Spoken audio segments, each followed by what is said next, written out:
Hi dear. നമ്മൾ higher self reading നോക്കിയിരുന്നല്ലോ. അതിൽ നിങ്ങൾക്ക് സ്നേഹം നൽകാനായിട്ട് ഹയർ സെൽഫ് ആഗ്രഹിക്കുന്നു എന്ന് പറഞ്ഞിരുന്നു.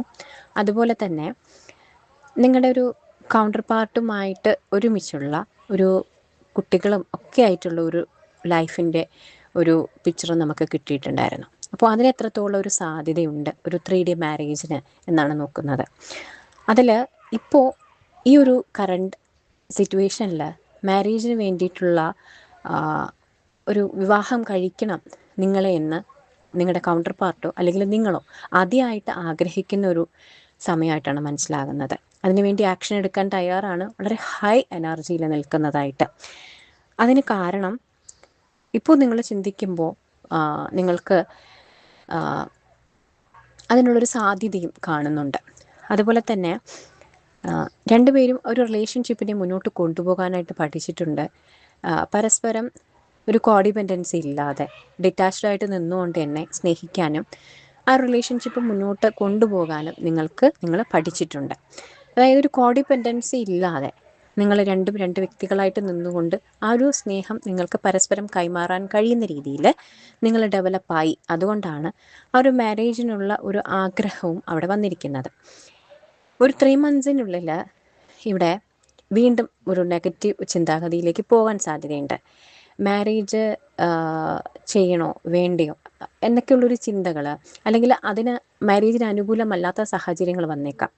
അപ്പോൾ അവിടെ ഒരു ആശയക്കുഴപ്പം ഉണ്ടാവുകയാണ് വീണ്ടും. ഓക്കെ ഡിയർ, ഇപ്പോൾ നിൽക്കുന്ന സ്റ്റേജിൽ നിന്ന് നേരെ ഓപ്പോസിറ്റ് ഡയറക്ഷനിലേക്കാണ് പോകുന്നത്. അതിന് ഒരു 3 months കഴിയുമ്പോൾ ഈ ഒരു റിലേഷൻഷിപ്പിന് ഒരു തീരുമാനമെടുക്കാൻ പറ്റാത്തത് കൊണ്ട് തന്നെ നിങ്ങൾ ചീറ്റ് ചെയ്ത് പോകുന്ന പോലെ മേ ബി നിങ്ങളുടെ പേഴ്സൺ പോയേക്കാം, അല്ലെങ്കിൽ നിങ്ങൾ പോയേക്കാം. അങ്ങനെ ഒരു ചീറ്റിങ് ഒരു എനർജി വരുന്നുണ്ട്. നിങ്ങളുടെ ലൈഫുമായിട്ട് നിങ്ങൾ മുന്നോട്ട് പോവുകയോ അതിനാണൊരു സാധ്യത കേട്ടോ. നിങ്ങളുടെ ലൈഫുമായിട്ട് നിങ്ങൾ ഈ ഒരു റിലേഷൻഷിപ്പിൽ നിന്നൊരു ബ്രേക്ക് എടുത്ത് നിങ്ങളോ നിങ്ങളുടെ കൗണ്ടർ പാർട്ടോ പോകാനുള്ളൊരു സാധ്യതയുണ്ട്. അവിടെ അങ്ങനെ ആ ഒരു ഫേസിൽ പോകുമ്പോൾ അവിടെ കുറച്ച് ലെസൺസ് ഉണ്ടായേക്കാം. പിന്നീട് പോസിറ്റീവ്ലി ആണ് ഒരു ചേഞ്ച് കാണുന്നത് 6 മാസത്തിന് ശേഷം. അതായത് ഈ ഒരു റിലേഷൻ വേണ്ടെന്ന് വെച്ച് മാറിപ്പോയൊരു വ്യക്തി വീണ്ടും ഈ ഒരു റിലേഷൻഷിപ്പിൽ വരണമെങ്കിൽ അവിടെ തീർച്ചയായിട്ടും അതിനുള്ള ലെസൺസ് ഉണ്ടായേക്കാം. പിന്നെ ഒരു പോസിറ്റീവായിട്ടുള്ളൊരു കമ്മിറ്റഡ് റിലേഷൻഷിപ്പിലേക്കാണ് ഒരു 6 മാസത്തിന് ശേഷം പോകുന്നത്.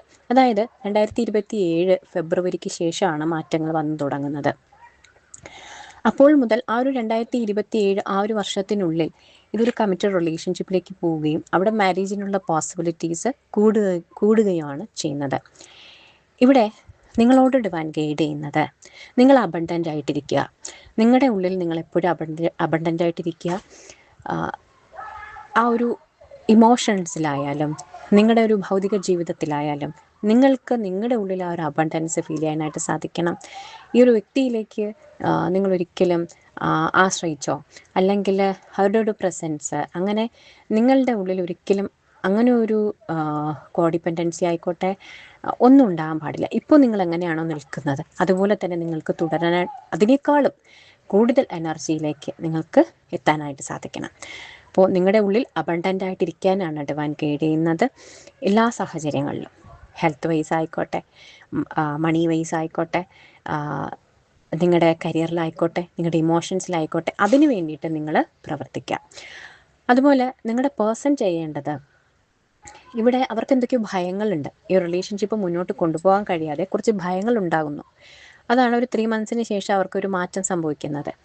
ആ ഒരു ഭയത്തെ അതിജീവിച്ച് മുന്നോട്ട് പോകാനായിട്ട് അവർക്ക് ആ എനർജി ഉണ്ട്. ഭയത്തെ അതിജീവിക്കാനുള്ള എനർജി, അതാണ് പിന്നീട് അവർക്ക് വർക്കാകുന്നത്. അതിനവർക്ക് സാധിക്കണം. അത് അവരുടെ കയ്യിലുള്ള ഒരു കാര്യമാണ്. അപ്പോൾ അത് അവർ ചെയ്യേണ്ട ഒരു കാര്യമാണ്. ഓക്കെ ഡിയർ, അത് അവരുടെ ഭാഗമാണ്. അത് ചെയ്യാനായിട്ട് അവർക്ക് സാധിക്കട്ടെ. അവർക്കതിന് സാധിക്കണമെങ്കിൽ നിങ്ങളിൽ കണ്ടൻറ്റഡ് ആയിട്ടിരിക്കണം. നിങ്ങളുടെ ലൈഫിൻ്റെ എല്ലാ ഏരിയാസിലും അബണ്ടൻസ് കൊണ്ടുവരാനായിട്ട് എന്താണ് ചെയ്യേണ്ടത് അത് നിങ്ങൾ പീസ്ഫുള്ളായിട്ട് ചെയ്യാം. അതോടൊപ്പം തന്നെ ഈ റിലേഷൻഷിപ്പിൽ റിസ്ക് ഫാക്ടേഴ്സ് ഉണ്ട് തീർച്ചയായിട്ടും.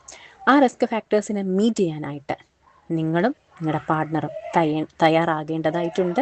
അത് മനസ്സിലാക്കി നിങ്ങൾ മുന്നോട്ട് പോകാനായിട്ട് ശ്രദ്ധിക്കുക. അതുപോലെ ഏഞ്ചൽസും ആൻസിസ്റ്റേഴ്സും ഗൈഡ് ചെയ്യുന്നത് mother earth, we loved and comforted എന്നാണ്.